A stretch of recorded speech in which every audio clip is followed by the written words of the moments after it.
Who are you when no one else is watching? This question used to haunt me. For the longest time, I was a professional people pleaser. I said yes when I meant no. I laughed along when I felt uncomfortable. And I followed the crowd even when I didn't agree with them. Can you imagine? Just to belong. Because I thought fitting in is the right way to live a life. But I was totally wrong about it. Real power isn't saying yes to everything. Real power is protecting your peace, your identity, and your future.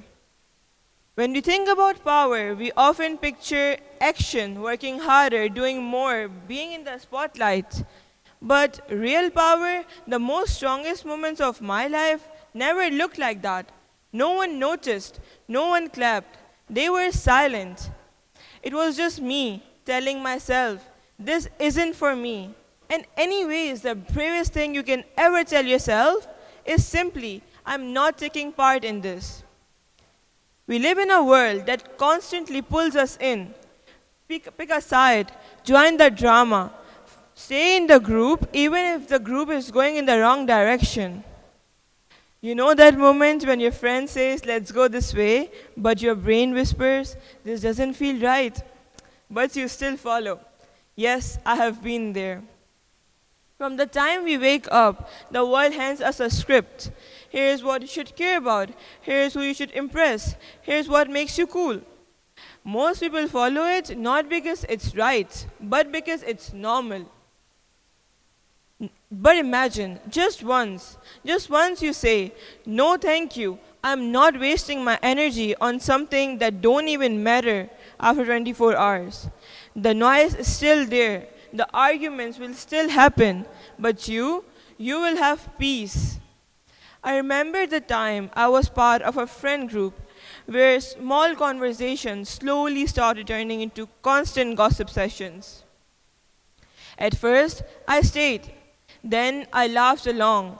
And then I passed the comments just to fit in. Every time I went home, I felt heavy. Not because of what others said, but because it didn't feel like me. One day, I decided to step back. I didn't make it a big announcement or didn't fight them. I just simply walked away. Yes, it was hard. I felt alone, but also I felt calmer, lighter, and more of myself. And here's what I've realized. The ones who were just there for drama slowly drifted apart, but the ones which were there who valued kindness, depth, and connection stayed. Now, I'm not saying walking away is easy. Walking away comes with fear of missing out, being judged, being alone. But here's what I've learned. Things we're afraid of aren't as big as we think. Drama only has power when you give it an audience. And you don't have to be that audience. We think drama, power is loud, bold moves, dramatic moments.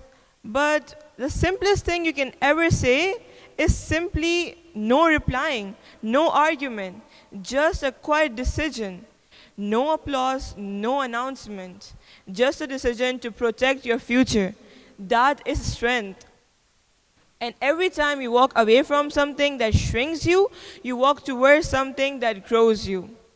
Remember, in a world that constantly tells us to hustle, compete, and conform, choosing yourself is revolutionary. Your energy, your values, and the way you treat yourself teaches others how to treat you. Now, I leave it to you. Short-term approval or long-term happiness. You can't always have both. Thank you.